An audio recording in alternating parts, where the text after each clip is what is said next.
श्री शिवाय नमस्तुभयम। दोस्तों, आप सभी लोग जानते हैं कि 10 अक्टूबर 2024 यानी गुरुवार के दिन नवरात्रि की नवपत्रिका पूजा और सप्तमी तिथि पड़ रही है दोस्तों। और यह वह गुरुवार है जो नवरात्रि महीने में पड़ने वाला सबसे बड़ा गुरुवार सप्तमी तिथि है, क्योंकि यह नवरात्रि महीने में पड़ रहा है। और आप सभी लोग जानते हैं कि नवरात्रि का महीना न 3 अक्टूबर से शुरू होकर 11 अक्टूबर तक चलेगा। गुरुजी ने कहा कि इस नवरात्रि महीने का अपना एक अलग महत्व होता है।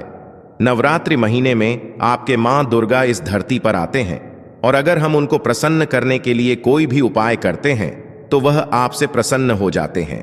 तो दोस्तों, इस गुरुवार के दिन आपको यह उपाय अवश्य ही करना चाहिए। और दोस्तों, आप सभी लोग जानते हो, नवरात्रि महीने गुरुवार का अगर सबसे बड़ा कोई उपाय है तो वह 7 चने की दाल वाला उपाय है। तो दोस्तों, इस नवरात्रि महीने गुरुवार के दिन आप लोगों को इस 7 चने की दाल वाला उपाय को जरूर करना है। बहुत सारे लोग होंगे जिन लोगों ने इस उपाय को ना किया हो, मतलब पूरा साल निकल गया, उन्होंने किसी भी दिन इस 7 चने की दाल वाला उपाय को ना किया हो।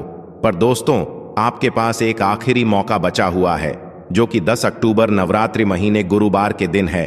तो इस दिन आप लोगों को इस वाले उपाय को जरूर कर लेना है, भले ही आपने पूरे साल भर इस उपाय को ना किया हो। पर अगर आपने इस श्राद्ध पक्ष महीने की नवरात्रि महीने गुरुवार के दिन अगर इस वाले उपाय को कर लिया, तो आपको इस उपाय को करने का वह फल मिलेगा जिसकी आपने कभी कल्पना भी नहीं करी होगी। इसीलिए आप लोग इस वाले उपाय को एक बार जरूर कर लेना, ताकि आप लोगों के हाथ से यह मौका ना जा सके और आपको इस उपाय को करने का फल मिल सके। दोस्तों, यह उपाय पंडित जी ने अपनी अभी की ही शिव महापुराण की कथा में बताया है, जिस उपाय को आज हम आपको बहुत अच्छे से समझाने वाले हैं। इस वीडियो को देखने के बाद इस उपाय को समझने के लिए आपको कोई और वीडियो को देखने की जरूरत नहीं पड़ेगी। तो चलिए दोस्तों, उपाय को शुरू करते हैं। देखिए, यह इस नवरात्रि महीने के गुरुवार के दिन यह इतना खास होता है, इतना महत्वपूर्ण होता है। देखा गया है कभी कभी बड़े बड़े पूजा पाठ अनुष्ठान से जो मनोकामना पूर्ण नहीं होते, वह नवरात्रि महीने के दिन एक छोटे से उपाय करने से ही आपकी मनोकामना पूर्ण हो जाती है। और बहुत सारे लोगों ने इस उपाय को किया भी है और उनको इस उपाय को करने का फल भी जरूर मिला है। अगर आप लोग भी इस उपाय को करना चाहते हैं तो आप इस उपाय को पहले अच्छे से समझ लेना, सुन लेना, उसके बाद करना। आपको इस उपाय का फल जरूर मिलेगा। और इस उपाय को कर लेने से आपके घर में चाहे किसी भी प्रकार की दुख और समस्या क्यों ना चल रही हो, आपको उसका कारण भी नहीं पता है कि भाई यह समस्या किस कारण से चल रही है, उसका कुछ भी कारण हो सकता है। जैसे पितृदोष हो सकता है या किसी भी तरह का मंगल दोष भी हो सकता है। तो इस दिन आप लोगों को 7 चने की दाल वाला उपाय कर लेना है। यह एक ऐसा उपाय है जिस उपाय को अगर किसी विशेष दिन पर किया जाए तो भाई उस विशेष दिन का जो है वह तो हमें मिलता ही मिलता है। पर हमने उस दिन पर इस 7 चने की दाल वाला उपाय को किया है तो हमें उससे भी बड़ा फल मिलता है, और फल बहुत जल्दी मिलता है, क्योंकि आप इस उपाय को बहुत ही बड़े और विशेष दिन पर कर रहे हो। तो चलिए अब उपाय के बारे में बात करते हैं। लेकिन उससे पहले आप लोगों को यह जानना आवश्यक है कि आखिर यह उपाय किस समय करना है, किसको करना है और कैसे करना है। तो चलिए हम आगे आपको वीडियो में एक एक करके बता देते हैं। लेकिन उससे पहले अगर आप लोग हमारे चैनल पर नए हैं तो हमारे चैनल को सब्सक्राइब कर लेना, और इस वीडियो को लाइक करके कमेंट बॉक्स में श्री नमस्तुभयम ओम नमः शिवाय जरूर टाइप कर देना। तो दोस्तों, इस 7 चने की दाल वाला उपाय को हमें इस नवरात्रि महीने के गुरुवार के दिन कैसे करना है, किसको करना है, किस समय करना है और कहां पर करना है, यह सारे सवालों के जवाब आपको इस वीडियो में मिल जाएंगे। और जो यह वीडियो देखेगा भाई, उसको 7 चने की दाल वाला उपाय जरूर करना चाहिए, क्योंकि इस भी बहुत ही बड़ा और विशेष महत्व होता है। और जब बात आ जाए 7 चने की दाल वाला उपाय की, तो यह सोने पर सुहागा वाली बात हो जाती है, और यह एक बहुत ही बड़ा उपाय हो जाता है इस नवरात्रि महीने के गुरुवार का। तो अब दोस्तों, इस 7 चने की दाल वाला उपाय को आखिर करना किसको है, सबसे पहले हम लोग वह बात जान लेते हैं। तो देखो, घर की जो बड़ी माताएं बहनें होती हैं, उन माताओं बहनों में से कोई भी एक बड़ी माता बहन इस वाले उपाय को कर सकती है। और दोस्तों, अगर आप चाहे तो अपने घर में से सभी सदस्यों को भी इस उपाय को करवा सकते हैं। अगर किसी व्यक्ति की खुद की कोई मनोकामना है, खुद की कोई दुख और परेशानी है जो कि वह अपने लिए ही करना चाहता है इस वाले उपाय को, तो वह खुद अपने लिए भी कर सकता है। बाकी अगर कोई घर में से ऐसा है जो कि अपने पूरे घर परिवार की सुख और शांति के लिए यह वाला उपाय करना चाहता है, तो भाई वह भी कर सकता है, उसमें भी कोई दिक्कत वाली बात नहीं है। कहने का मतलब यह है कि इस उपाय को हर एक सदस्य भी कर सकता है और पूरे घर परिवार के सदस्य के लिए घर की बड़ी माताओं बहनों में से कोई एक माता बहन भी कर सकती है। माताएं बहनें अगर घर में उपस्थित ना हो या वह यह वाला उपाय ना कर पा रही हो, तो फिर घर का कोई बड़ा सदस्य भी इस 7 चने की दाल वाला उपाय को कर सकता है, चाहे फिर वह पुरुष ही क्यों ना हो, उसमें कोई भी दिक्कत वाली बात नहीं है। उसके बाद में दोस्तों जो अगला प्रश्न निकल कर आता है वह यह आता है इस उपाय को लेकर कि आखिर इस उपाय को हमें किस समय करना है, सुबह के समय करना है कि शाम के समय करना है। तो देखो, इस वाले उपाय को आप लोग सुबह के समय भी कर सकते हो और शाम के समय प्रदोष काल में भी कर सकते हो। अब अगर आप पूछो कि भाई साहब सबसे उत्तम समय कौन सा रहेगा इस 2 छुटकी काला तिलवा उपाय को करने का, तो हम आपसे बस यही कहेंगे कि इस उपाय को आप सुबह के समय करेंगे तो ज्यादा बेहतर होगा। बाकी अगर शाम के समय भी करेंगे तो भी अच्छा होगा, उसमें कोई भी दिक्कत वाली बात नहीं है।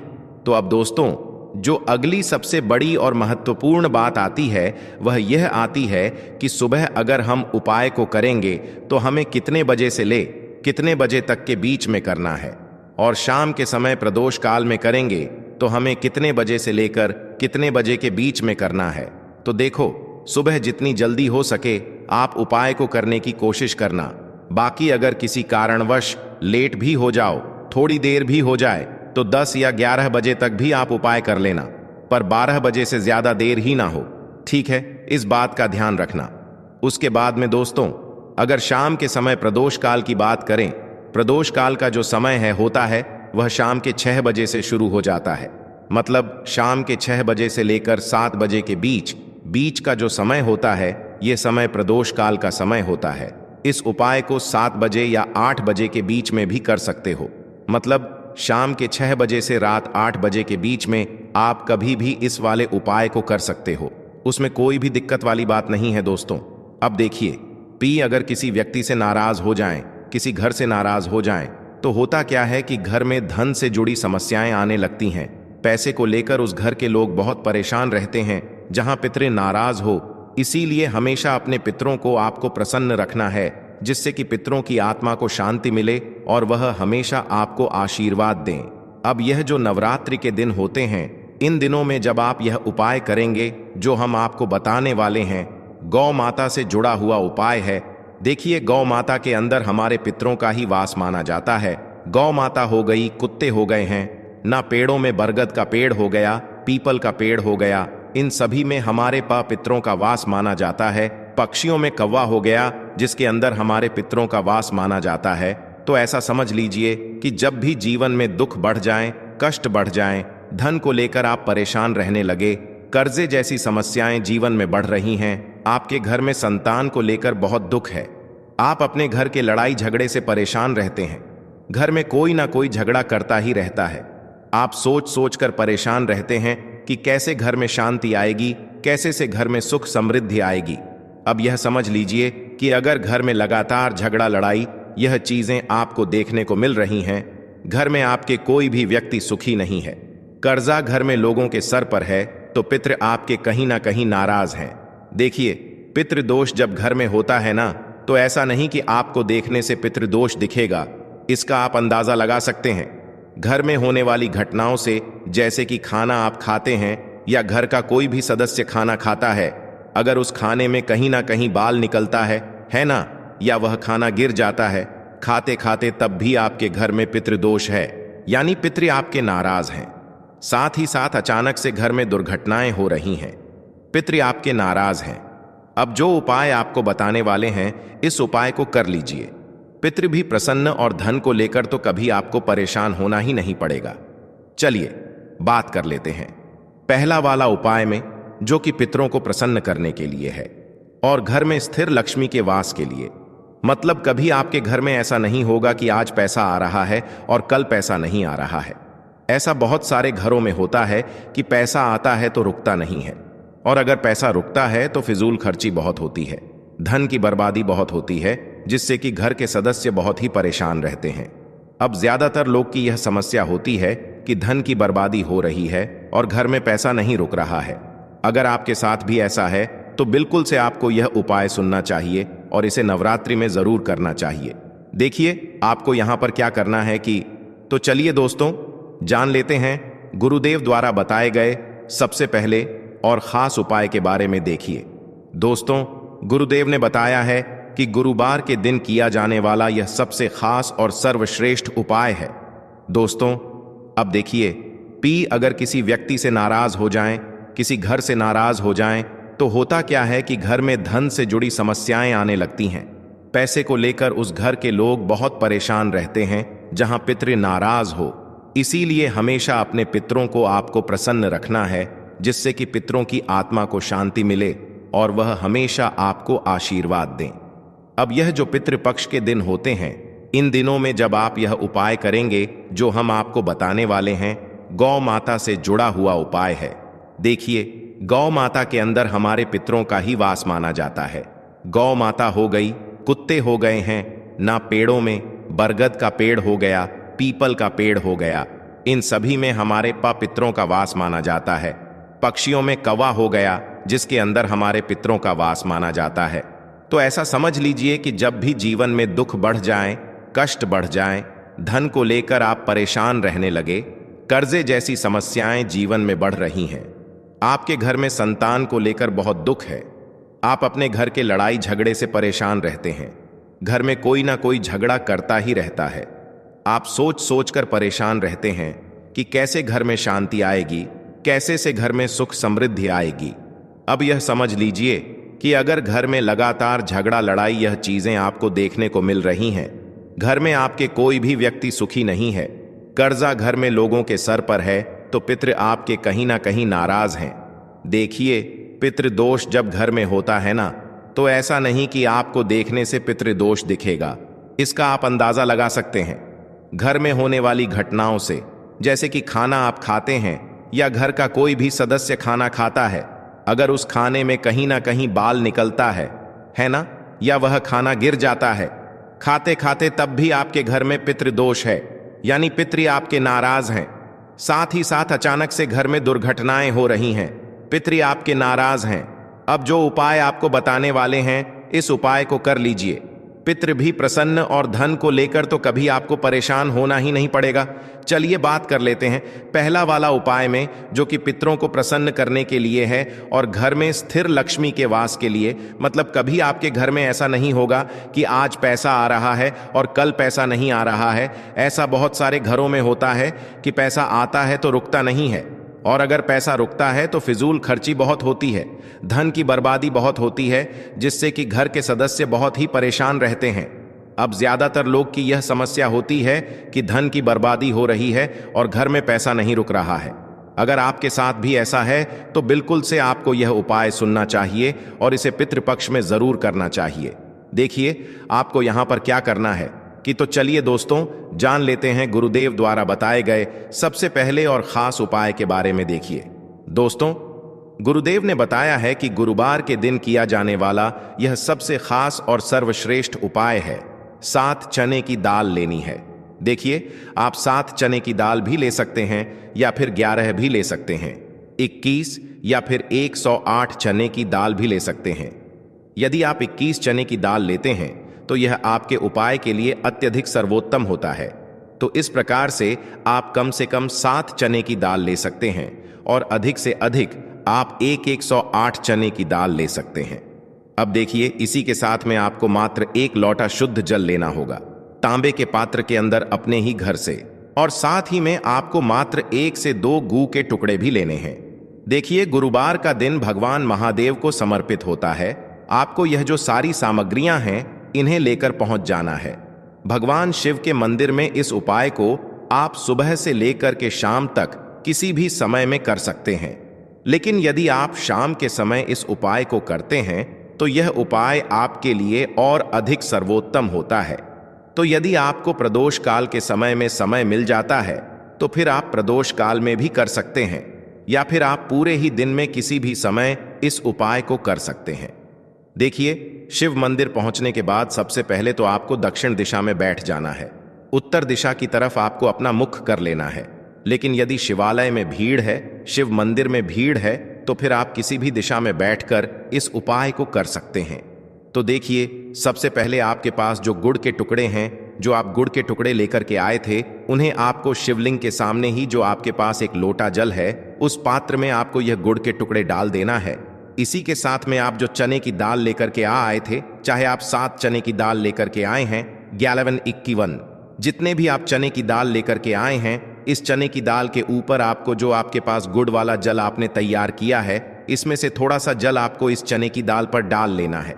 अब देखिए, आपके पास जो गुड़ वाला जल है, इसमें से सबसे पहले थोड़ा सा जल आपको श्री गणेश जी वाले स्थान पर समर्पित कर देना है। श्री शिवाय नमस्तुभयम इस मंत्र का जाप करते हुए फिर थोड़ा सा जल आपको श्री कार्तिकी जी वाले स्थान पर समर्पित करना है। श्री शिवाय नमस्तुभयम इस मंत्र का जाप करते हुए फिर थोड़ा सा जल आपको माता अशोक सुंदरी वाले स्थान पर भी समर्पित करना है। श्री शिवाय नमस्तुभयम इस मंत्र का जाप करते हुए फिर थोड़ा सा जल आपको माता पार्वती के हस्त कमल पर समर्पित करना है और आपको श्री शिवाय नमस्तुभयम इस मंत्र का जाप कर लेना है। अब देखिए दोस्तों, आपके पास जो थोड़ा सा जल और शेष बचेगा, इसमें से आपको केवल थोड़ा सा जल शिवलिंग पर अर्पित कर देना है और अंत में आपको उस पात्र में थोड़ा सा जल और शेष बचाना है। पूरा जल आपको शिवलिंग पर अर्पित नहीं करना है, अंत में आपको थोड़ा सा जल और शेष बचाना है।